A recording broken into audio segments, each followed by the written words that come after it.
very much to Airfield for having me here today.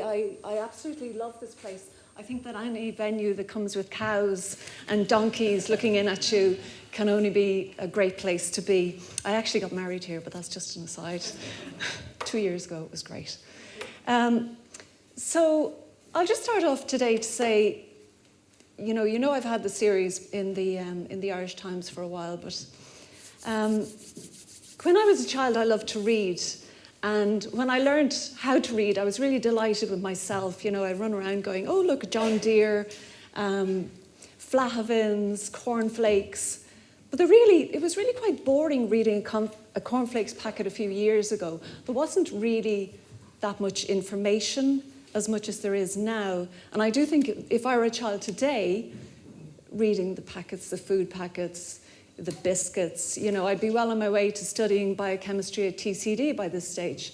So I still read, and now I write, and I share what I learn in the Irish Times. And I try to be very measured about it because I think that we all need to make up our own minds. I've been doing it, as mentioned, for the last 6 months. And in that time, I've learned a huge amount. And I think we all need to learn an awful lot more about what's actually going in and not worry about it. We need to learn and share what we learn. So one of the things that's really become clear to me and more obvious to me as time goes on is that we may get nervous about what we're eating, but our food is very safe. The food that we are sold in the supermarkets is very safe. Now, we have the European Union and their, food safety policy to thank for that, and also the Food Safety Authority of Ireland. What that really means is when you go into a supermarket, there are like 40,000 products in the average supermarket. You don't need to do what I used to do years ago. I go in, pick something off a shelf, stand, read the label and go, gee, what is that? And then put it back. I go and read another label and think, I don't know what that means, so I'll put it back. We don't need to do that because anything you buy is not going to kill you if you have it once or twice. Many of these things in your packets of biscuits are not, in my view, are not a good idea to eat over the long term. But you can buy it, you can take it home, you can read it, and you can look at it, and then educate yourself. I think there's a lot of scaremongering about food at the moment. There's clean eating and so on. If you look at what I eat, I qualify as a clean eater, but I would eat anything that you can pick up in a supermarket. And I think the problem is that if we get too overexcited about various products or various ingredients that are pushed into, say, the biscuits, the cakes, and whatever, you will have one level of person. You'll have your people in the middle, but you'll have one group of people who will say, I'm not touching anything like that. If it's got anything with a chemical-sounding name, I am not going to touch it, ever. Then you'll have another group of people who quite likely will say, look, it's too complicated and it's too horrible, and I'm just not going to think about it.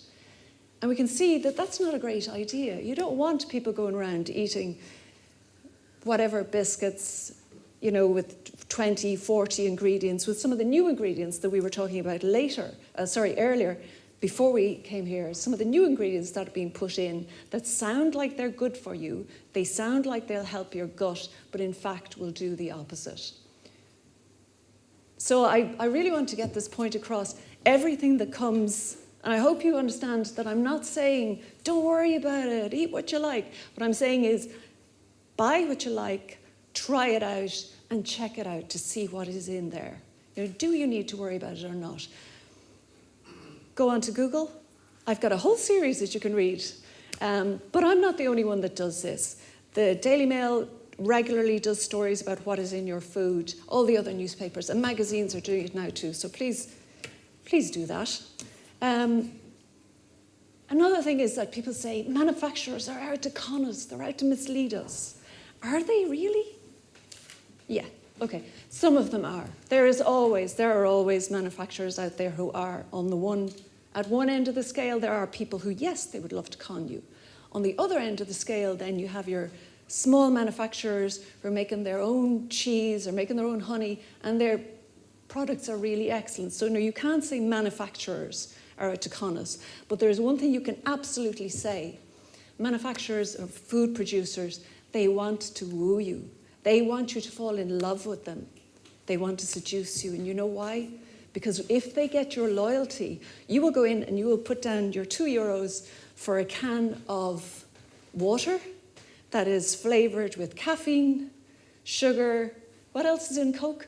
Caffeine, sugar, flavourings, and, oh yeah, acid, phosphoric acid or something. Because of brand loyalty, we do things like that. They have massive profits. They have great branding. That's what every food manufacturer wants. They want us to love them. So that we look at the packet and think, oh my goodness, it's a penguin bar, as we were saying earlier. And we buy based on that. But we shouldn't do that. We should not do that. What you have to do is be aware that what they're trying to do is anyone who's been wooed by a guy who didn't really like them but just wanted to win will know what it's like. He will say whatever he thinks you want to hear. Sorry, I'm not meaning to kick that over.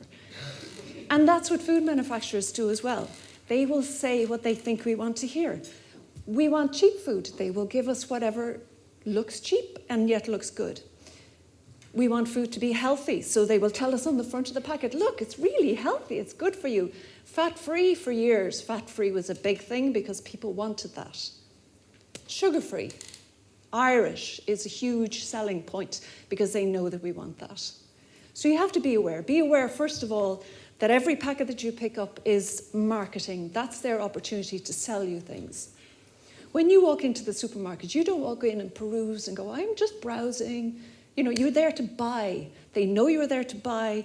You have cash, you've got a credit card, and they want your money. So what do?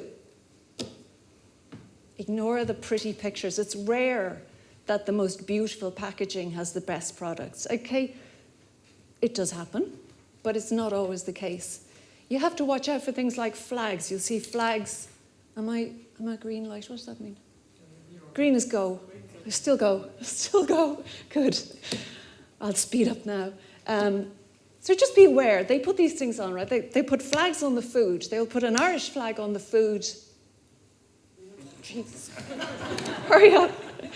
All natural. What's all natural? Sugar is natural. Fat-free. Fat-free means there's probably extra sugar. No sugar means there are sweeteners in it. That's all that means. Produced in Ireland means something happened in Ireland. It doesn't mean that the product inside is Irish. It means that some aspect of production happened in Ireland. That's that. Turn your product over. Read it. Read the labels. I'll read my notes quickly.